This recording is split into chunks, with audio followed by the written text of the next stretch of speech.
ये क्वेश्चन आपको होमवर्क के लिए दिया गया था, ठीक है। तो इस क्वेश्चन में क्या पूछा गया, इस क्वेश्चन में पूछा गया है कि डॉक्टर BR अम्बेडकर, है ना, बाबा साहब अम्बेडकर के द्वारा इनमें से जो 4 आर्टिकल्स दे रखे हैं, इनमें से किस आर्टिकल के बारे में ये कहा गया था कि ये the heart and the soul of the constitution है, ठीक है। ये दिल और आत्मा है हमारे इंडियन कॉन्स्टिट्यूशन की, ठीक है। तो कौन से आर्टिकल के लिए बाबा साहब BR अम्बेडकर के द्वारा ये कहा गया था, ठीक है। तो पहला ऑप्शन है right to freedom of religion के बारे में कहा था क्या, right to property, right to equality, और चौथा ऑप्शन है राइट टू कॉन्स्टिट्यूशनल रेमेडीज। देखिए जिन्होंने इसका आंसर नहीं दिया वो क्या कर सकते हैं, वीडियो को पोस्ट करें और इसका आंसर कमेंट सेक्शन में लिखें। मैं इसका आंसर बताता हूं। देखिए इसका आंसर हो जाएगा ऑप्शन नंबर डी, ठीक है।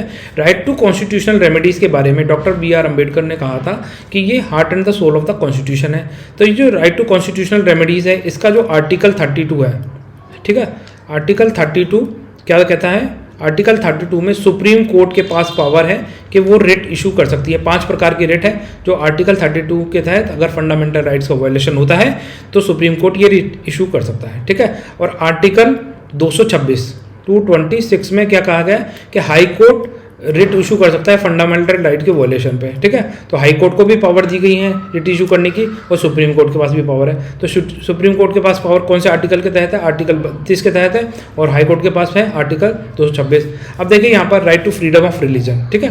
तो ये आर्टिकल कौन से आर्टिकल में दे रखा है, आर्टिकल 25 में इसके बारे में प्रोविजन दे रखा है कि कोई भी व्यक्ति, है ना, प्रैक्टिस कर सकता है, प्रोपेगेट कर सकता है एंड प्रोफेस कर सकता है किसी भी रिलीजन धर्म को, ठीक है। तो 3P की बात करता है, ये एग्जाम में कई बार पूछा गया है ना, UPSC के द्वारा पूछा गया था। 3P के बारे में कौन सा आर्टिकल है, तो आर्टिकल 25 है जो right to freedom of religion की बात करता है। प्रैक्टिस, प्रोफेस एंड प्रोपेगेट करने का मतलब किसी भी धर्म का आप प्रचार प्रसार कर सकते हैं, उसे प्रैक्टिस कर सकते हैं, ठीक है। अब देखिए आर्टिकल राइट टू प्रॉपर्टी, देखो राइट टू प्रॉपर्टी क्या था, हमारा पहले फंडामेंटल राइट था, ठीक है, जो बाद में 44th कॉन्स्टिट्यूशनल अमेंडमेंट के द्वारा आर्टिकल 300A के अंदर इसको जोड़ा गया है, ठीक है। 300A याद रख सकते हैं, कॉन्स्टिट्यूशनल अमेंडमेंट के द्वारा इसको जोड़ा गया है। तो ये क्या है, एक लीगल राइट है। राइट टू प्रॉपर्टी अब क्या है, लीगल राइट है। अब देखिए ये है right to equality. Right to equality के लिए हमारे आर्टिकल कौन सा, आर्टिकल 14 से लेकर 18 डील करता है। ये थोड़ा सा ध्यान रख सकते हैं, यहाँ से आपसे एग्जाम में क्वेश्चन पूछे जाते हैं बार बार। अब देखिए आर्टिकल 32, आर्टिकल 26 हमने देखा, सुप्रीम कोर्ट के पास पावर है रिट इशू करने की आर्टिकल 32 के तहत। आर्टिकल 226 के तहत हाई कोर्ट के पास पावर है रिट इशू करने की। तो कौन कौन सी रिट इशू की जा सकती है, ये 5 प्रकार की रिट है। पहली कौन सी हो गई, हैबिस कॉर्पस।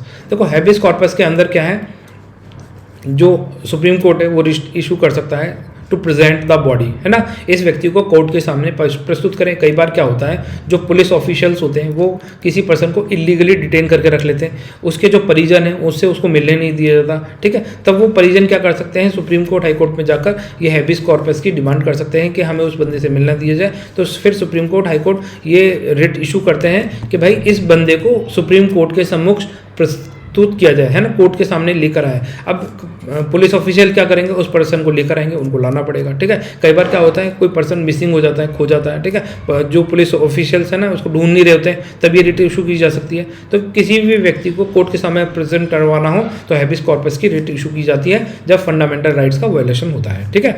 दूसरी रिट है मैंडेमस, ठीक है। मैंडेमस क्या है, मैंडेमस रिट जो है आप इसको ऐसे समझिए, मैंडेटरी करना, आप जो ड्यूटी है उसको फॉलो करें, अपनी ड्यूटी को करें, ठीक है। तो ये जनरली क्या होता है, जो गवर्नमेंट ऑफिशियल्स होते हैं, ठीक है, जो पब्लिक ऑफिशियल्स होते हैं, तो उनके अगेंस्ट में ये रिट इशू की जाती है कि टू परफॉर्म योर ड्यूटी, अपनी ड्यूटी को निभाएं, करें, ठीक है। तो इसके लिए उन्हें आदेश दिया जाता है कि अपनी ड्यूटी करने के लिए मैंडेटरी करना, ठीक है। तो थोड़ा सा याद रख सकते हैं। अब देखिए रिट टू प्रोहिबिशन और रिट टू सर्टियोरारी, इन दोनों रिट को आप आपस में जोड़ के देखिए। इसमें क्या होता है, जो हायर कोर्ट्स होती हैं, हाई कोर्ट नहीं, हायर कोर्ट अपनी जो सबऑर्डिनेट कोर्ट होती हैं, जो लोअर कोर्ट होती है, उनको ये आदेश देते हैं। इसमें क्या होता है, प्रोहिबिशन में क्या होता है, जैसे मान लो मैंने आपको प्रोहिबिट किया, मैं बोलूंगा कि आप इस काम को नहीं करेंगे, ठीक है, तो आपको किसी काम को करने से रोका है, मतलब बिफोर द जजमेंट। तो हायर कोर्ट्स क्या करते हैं, बिफोर द जजमेंट। अब जैसे ये लोअर कोर्ट है, किसी केस पे सुनवाई कर रहे हैं, ठीक है, तो सुनवाई करते करते बीच में ही रोक देंगे, जजमेंट आने से पहले ही हायर कोर्ट बोलेंगे ये आपके ज्यूरिडिक्शन में नहीं आता, आपके क्षेत्र अधिकार में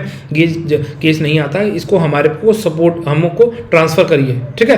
तो ये क्या करते हैं, हायर कोर्ट लोअर कोर्ट को ये रिट इशू करते हैं कि आपके क्षेत्र अधिकार में नहीं आता, इसको हमारे को दीजिए, ठीक है। तो ये क्या हो जाता है, बिफोर द जजमेंट, है ना, जजमेंट आने से पहले अगर रिट इशू की जाती है तो कौन सी रिट हो गई, रिट ऑफ प्रोहिबिशन। और आफ्टर द जजमेंट कौन सी हो गई, सर्टियोरारी। ठीक है, ये आफ्टर द जजमेंट होती है। इसमें क्या होता है, जो लोअर कोर्ट्स हैं उन्होंने क्या करा है, रिट पहले ही कोई जजमेंट दे दिया है, अब उस जजमेंट को ये अल्टर कर देते हैं, इसको बदल देते हैं, ठीक है, क्यों ये बोलकर कि ये आपके क्षेत्र अधिकार में नहीं आता, ये इसको हम इस पे जजमेंट देंगे, ठीक है। तो सर्टियोरारी कौन सी होगी, आफ्टर द जजमेंट, और प्रोहिबिशन कौन सी होगी, बिफोर द जजमेंट, ठीक है। अब आ जाइए writ of quo warranto. Writ of quo warranto मतलब है illegally occupied the public post, ठीक है।